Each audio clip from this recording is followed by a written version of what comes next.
എത്തിയോ? ഞാൻ കഴിക്കാനെടുക്കാം. ജാനകി വേഗം 4-5 അപ്പമെടുത്ത് അവളുടെ പ്ലേറ്റിലേക്ക് വെച്ചു കൊടുത്തു. ശേഷം മറ്റൊരു ബൗളിൽ വെജിറ്റബിൾ സ്റ്റ്യൂവും വിളമ്പി. മാധുരി ആസ്വദിച്ചു കഴിക്കാൻ തുടങ്ങി. മറ്റെല്ലാം അവളപ്പോൾ മറന്നിരുന്നു. അവൾ ആസ്വദിച്ചു കഴിക്കുന്നവ തന്നെ വാത്സല്യത്തോടെ നോക്കി നിന്നു ജാനകി. കഴിക്കുന്നവനിടയിൽ ഇരുവരും ഓരോന്നും സംസാരിക്കുന്നുണ്ട്. ഒന്നുകൂടി വെക്കട്ടെ മാധു? മാധു കഴിച്ചു തീരാറായി എന്ന് കണ്ടതും ജാനകി ചോദിച്ചു. ആ, ഒന്നുകൂടി ആവാം, കറി നല്ല ടേസ്റ്റ് ഉണ്ട്. അവൾ പ്ലേറ്റ് നീട്ടിക്കൊണ്ട് പറഞ്ഞു. ജാനകി ഒരു ചൂടപ്പം കൂടി അവളുടെ പ്ലേറ്റിലേക്ക് ഇട്ടുകൊടുത്തു. ഭക്ഷണമൊക്കെ കഴിച്ചു കഴിഞ്ഞ് മാധു നേരെ തൻ്റെ റൂമിലേക്ക് പോയി. കുറച്ചു നേരം റീൽസ് കാണാൻ വേണ്ടി ഫോൺ എടുത്ത് ഇൻസ്റ്റഗ്രാം തുറന്നതും അലക്സ് തൻ്റെ ഫോളോ റിക്വസ്റ്റ് ആക്സെപ്റ്റ് ചെയ്തു എന്ന നോട്ടിഫിക്കേഷനാണ് അവൾ കാണുന്നത്.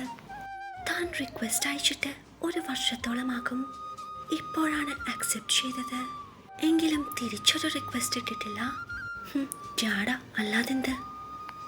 അല്ലെങ്കിലും തൻ്റെ ഇൻസ്റ്റയിൽ താനൊന്നും പോസ്റ്റ് ചെയ്യാറില്ലല്ലോ. അതുകൊണ്ട് ഇങ്ങോട്ട് റിക്വസ്റ്റ് ഇട്ടാലും ഇതിലൊന്നും കാണാനില്ല. അവൾ വെറുതെ മനസ്സിലോർത്തുകൊണ്ട് വേഗം അവൻ്റെ പ്രൊഫൈൽ കയറി നോക്കി. പോസ്റ്റ് ഒന്നുമില്ല, പക്ഷേ കുറെ ഹൈലൈറ്റ് ഉണ്ട്. അവൾ ആവേശത്തോടെ ഓരോന്നും തുറന്നു നോക്കാൻ തുടങ്ങി. കൂടുതലും അവൻ യാത്ര ചെയ്തിട്ടുള്ള സ്ഥലങ്ങളുടെയും അവൻ്റെ വണ്ടിയുടെയും വർക്കൗട്ടിൻ്റെയും ഒക്കെ ഫോട്ടോസാണ്.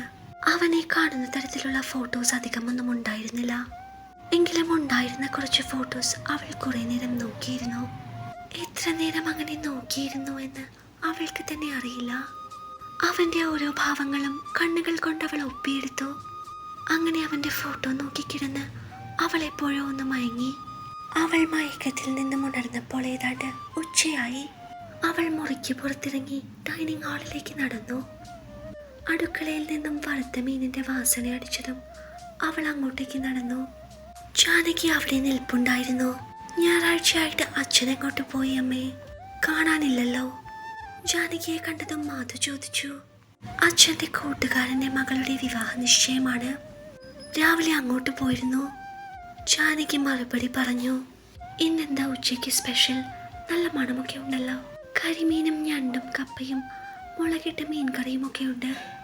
ഇന്ന് മാലിനി ഹോസ്റ്റലിൽ നിന്ന് വരികയല്ലേ, അതുകൊണ്ട് അവൾക്ക് ഇഷ്ടപ്പെട്ടതെല്ലാം ഉണ്ടാക്കി. അവളെ അച്ഛൻ റെയിൽവേ സ്റ്റേഷനിൽ നിന്ന് ഇങ്ങോട്ട് കൂട്ടിക്കൊണ്ട് വരുമോ, അതോ അവൾ ഓട്ടോയിൽ വരുമോ? മാധുരി ചോദിച്ചു. അവളെ അച്ഛൻ പോയി കൂട്ടിക്കൊണ്ടുവരും. കുറച്ച് ലഗേജൊക്കെ ഉണ്ട്. സ്റ്റഡി ലീവ് ആയതുകൊണ്ട് അവൾ ഒരാഴ്ചയോളം ഇവിടെ കാണും. മാധുരിയുടെ അനിയത്തിയാണ് മാലിനി. അവളിപ്പോൾ 2ാം വർഷ നഴ്സിംഗ് വിദ്യാർത്ഥിനിയാണ്. കോഴിക്കോട് ഗവൺമെൻറ് മെഡിക്കൽ കോളേജിലാണ് അവൾ നഴ്സിങ്ങിന് പഠിക്കുന്നത്. അവൾ എന്നോട് പറഞ്ഞു ഒരാഴ്ച ഇവിടെ കാണുമെന്ന്. മാധുരി ഏതോ ഓർമ്മയിൽ പറഞ്ഞു. നിനക്ക് ചോറ് വിളമ്പട്ടെ? ജാനകി ചോദിച്ചു. വേണ്ട, മാലിനി കൂടി വന്നിട്ട് ഒരുമിച്ച് കഴിക്കാം. അവൾ വരാൻ ഇനിയും വൈകും. എങ്കിൽ കുറച്ച് കഴിയട്ടെ, ഇപ്പം വേണ്ട. മാധുരി അതും പറഞ്ഞ് അവിടെ നിന്നും എഴുന്നേൽക്കാൻ തുടങ്ങിയതും ജാനകി അവളെ വിളിച്ചു. മോളെ മാധു, അമ്മയൊരു കാര്യം പറയട്ടെ? ജാനകി ചോദിച്ചു. എന്താ കാര്യം? പതിവില്ലാതൊരു മുഖവരെയൊക്കെ. മാധു തിരിഞ്ഞ് ജാനകിയുടെ മുഖത്തേക്ക് നോക്കിക്കൊണ്ട് ചോദിച്ചു. നിന്റെ കല്യാണക്കാര്യമാണ് എനിക്ക് സംസാരിക്കാനുള്ളത്. നിന്റെ പഠിത്തം കഴിഞ്ഞു. ഇപ്പോൾ നിനക്ക് ബാങ്കിൽ അത്യാവശ്യം നല്ല ശമ്പളത്തിൽ ജോലിയുണ്ട്. അടുത്ത മാസം നിനക്ക് 24 വയസ്സാകാനായി. ഇപ്പോഴേ നോക്കാൻ തുടങ്ങിയാലേ 25 വയസ്സാകുമ്പോഴേക്കും കല്യാണം നടക്കൂ. എന്താ നിന്റെ അഭിപ്രായം? കുറച്ചു നേരം മാധു ഒന്നും മിണ്ടാതിരുന്നു. അമ്മ പറഞ്ഞ കാര്യത്തിന്റെ ഞെട്ടലിലായിരുന്നു അവൾ. താൻ ജോലിക്ക് കയറിയിട്ട് 1.5 വർഷത്തോളമായി. ഇതുവരെ കല്യാണക്കാര്യത്തെക്കുറിച്ച് അച്ഛനും അമ്മയും തന്നോടൊന്നും സംസാരിച്ചിട്ടില്ല. എന്തോ മനസ്സിലേക്ക് അലക്സിന്റെ മുഖമാണ് ആദ്യം തെളിഞ്ഞത്. നീ എന്താ ഒന്നും പറയാത്തത്?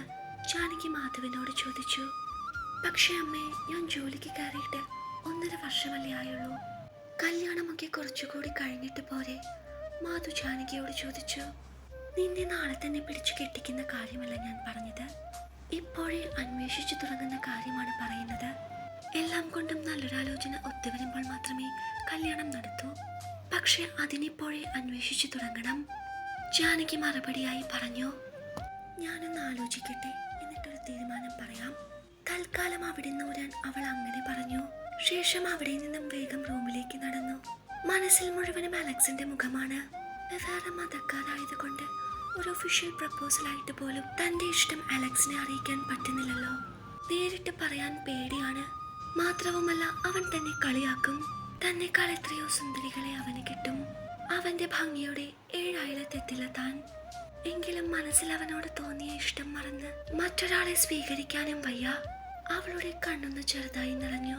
അവൾ വേഗം ഫോണെടുത്ത് തന്റെ കൂട്ടുകാരിയായ ശിവകാമിയെ വിളിച്ചു. എന്താ മോളെ ഞായറാഴ്ചയായിട്ട് പരിപാടി? മറുവശത്തു നിന്നും ശിവകാമി ചോദിച്ചു. ഹലോ എടി, എനിക്ക് നിന്നോടൊന്ന് സംസാരിക്കണം. ഇടർച്ചയോടെ മാധു പറഞ്ഞു. എന്താടി, എന്താ കാര്യം പറ. മാധുരിയുടെ ശബ്ദത്തിലെ ഇടർച്ച തിരിച്ചറിഞ്ഞുകൊണ്ട് ശിവകാമി അല്പം വെപ്രാളത്തോടെ ചോദിച്ചു. മാധു എല്ലാം ചുരുക്കി പറഞ്ഞു. എടി, പല പ്രാവശ്യം ഞാൻ നിന്നോട് പറഞ്ഞതാണ് നിന്റെ ഇഷ്ടം നേരിട്ട് അയാളോട് പറയാൻ. ഈ പ്രേമമൊക്കെ കുറച്ച് ധൈര്യമുള്ള ആളുകൾക്ക് പറഞ്ഞിട്ടുള്ളതാണ്. നിന്റെ മനസ്സിലുള്ളത് തുറന്നു പറയാതെ അയാൾ എങ്ങനെ അറിയാനാണ്? കൂടിപ്പോയാൽ അയാൾ റിജക്ട് ചെയ്യും. ഇനി ഒരു പക്ഷേ റിജക്ട് ചെയ്താലും നിനക്ക് മനസ്സമാധാനത്തോടെ അവനിൽ നിന്നും മൂവ് ഓൺ ആവാം. പറയാത്തത് കൊണ്ട് നഷ്ടമായി എന്ന കുറ്റബോധം നിനക്കുണ്ടാവില്ല, ശിവകാമി പറഞ്ഞു. പക്ഷേ നീ തന്നെ നോക്ക്, ഞങ്ങൾ തമ്മിൽ ഒരു ചർച്ചയും ഉണ്ടാവില്ല. അവനെ കാണാൻ തന്നെ എന്ത് ഗ്ലാമറാണ്. ഇഷ്ടം പറയുന്നത് പോയിട്ട് അവന്റെ അടുത്ത് നിൽക്കാനുള്ള യോഗ്യത പോലും എനിക്കില്ല. തന്റെ ഉള്ളിലുള്ള അപകർഷതാബോധം വാക്കുകളുടെ രൂപത്തിൽ പുറത്തു വന്നു. ഓ പിന്നെ, ഈ നാട്ടിൽ അപ്സര സുന്ദരികൾക്ക് മാത്രമേ പ്രണയിക്കാൻ പാടുള്ളൂ എന്ന നിയമമൊന്നുമില്ലല്ലോ. പിന്നെ യോഗ്യത? നിനക്ക് നല്ല വിദ്യാഭ്യാസമുണ്ട്, ജോലിയുമുണ്ട്, അത്യാവശ്യം വെൽ സെറ്റിൽഡ് ഫാമിലി ബാക്ക്ഗ്രൗണ്ട്, നല്ല സ്വഭാവം. ഇതിൽ കൂടുതൽ എന്ത് യോഗ്യതയാണ് വേണ്ടത്? നീ നിന്നെ സ്വയം ഇങ്ങനെ വില കുറച്ച് കാണരുത് മാധു, ശിവകാമി ശാസനയോടെ പറഞ്ഞു. സൗന്ദര്യം മാത്രമല്ലല്ലോ ഒരാളുടെ യോഗ്യത അളക്കാനുള്ള മാനദണ്ഡം. പിന്നെ നീ വിചാരിക്കുന്നത് പോലെ നിന്നെ കാണാൻ അത്ര വിരൂപയൊന്നുമല്ല. നിന്റേതായൊരു ഭംഗി നിനക്കുണ്ട്. നിന്റെ സൗന്ദര്യവും നിന്റെ സ്വഭാവശുദ്ധിയും കാണാനും മനസ്സിലാക്കാനും കഴിയുന്ന ഒരാൾ നിനക്ക് വേണ്ടി ഈ ലോകത്തെവിടെങ്കിലും ഉണ്ടാകും. ശിവകാമിയുടെ വാക്കുകൾ മാധുവിന്റെ മനസ്സിനെ തണുപ്പിച്ചു. നിന്നെ 2 ആഴ്ചയായി കാണാനില്ലല്ലോ, ഭയങ്കര തിരക്കിലാണെന്ന് തോന്നുന്നു. മനസ്സൊന്ന് തണുത്തപ്പോൾ മാധു ചോദിച്ചു. സ്കൂളിൽ കഴിഞ്ഞ ആഴ്ച പിള്ളേർക്ക് എക്സാം ആയിരുന്നു. ആൻസർ ഷീറ്റ് ഇവാലുവേഷൻ ആണ്, അവന്റെ തിരക്കാണ്. ഇന്നത്തോടെ ഇവാലുവേഷൻ എല്ലാം തീരും. നാളെ വൈകുന്നേരം നീ ബാങ്കിൽ നിന്നിറങ്ങുമ്പോൾ ഞാൻ അങ്ങോട്ടേക്ക് വരാം, നമുക്ക് ബാക്കി അപ്പോൾ സംസാരിക്കാം. അതും പറഞ്ഞ് ഇരുവരും ആ സംഭാഷണം അവസാനിപ്പിച്ചു. മാധു ബുക്ക് ഷെൽഫിൽ നിന്ന് തന്റെ ഡയറി എടുത്തു. അതിൽ അവന്റെ കുറച്ച് ഫോട്ടോസും പിന്നെ തനിക്ക് അവനോട് പറയാനുള്ള പ്രണയവുമൊക്കെ കുറിപ്പുകളായി എഴുതി വെച്ചിട്ടുണ്ട്. അവൾ അതെടുത്തൊന്ന് മറിച്ചു നോക്കി. പിന്നെ മനസ്സിൽ തോന്നിയത് എന്തൊക്കെയോ കുത്തിക്കുറിച്ചു. ഉച്ചയോണൊക്കെ കഴിഞ്ഞ് വൈകുന്നേരത്തോടടുത്ത് മാധു റീൽസ് നോക്കിയിരിക്കുമ്പോൾ മാലിനി വന്നു. ജാനകി ഓടിച്ചെന്ന് അവളെ കെട്ടിപ്പിടിച്ചു. ആകെ കോലം കെട്ടുപോയല്ലോ നീ, അതും പറഞ്ഞ് ജാനകി മാലിനിയുടെ തലയിൽ തലോടി. ഓ, ഞാനൊന്ന് അകത്തേക്ക് കയറട്ടെ അമ്മേ, എന്നിട്ടാവാം ബാക്കി. അതും പറഞ്ഞ് മാലിനി തന്റെ കയ്യിലിരുന്ന പെട്ടിയുമായി അകത്തേക്ക് കയറി. അച്ഛനും മാധവും മറ്റു പെട്ടികളും എടുത്തു. അകത്ത് കയറിയ ഉടൻ മാലിനി ഒന്ന് ഫ്രഷായി വന്ന് ഭക്ഷണം കഴിക്കുന്നവനോടൊപ്പം കോളേജിലെ ഓരോ വിശേഷങ്ങൾ പറയാൻ തുടങ്ങി. മാധവും ജാനകിയും അത് കേൾക്കുന്നവനോടൊപ്പം അവൾക്ക് ഭക്ഷണവും വിളമ്പിക്കൊടുത്തു. കഴിച്ചു കഴിഞ്ഞ് യാത്രാക്ഷീണമുള്ളത് കൊണ്ട് മാലിനി കിടക്കാൻ പോയി. മാധു പിന്നെ പാത്രങ്ങളൊക്കെ ഒതുക്കി വെക്കാൻ സഹായിച്ച ശേഷം അവളുടെ റൂമിലേക്കും കയറിപ്പോയി. അവൾ പോയ ശേഷം മാധവൻ ജാനകിയോട് ചോദിച്ചു, നീ അവളോട് കാര്യങ്ങൾ അവതരിപ്പിച്ചോ? ഞാനൊന്ന് സൂചിപ്പിച്ചിട്ടുണ്ട്, അവൾ ആലോചിച്ചിട്ട് പറയാമെന്ന് പറഞ്ഞു. റൂമിലിരിക്കുന്ന മാധവിന്റെ മനസ്സിലെന്തോ ഒരു അസ്വസ്ഥത. അലക്സിനോട് മനസ്സ് തുറക്കുന്നവനെ കുറിച്ച് അവൾ പലവട്ടം ആലോചിച്ചു.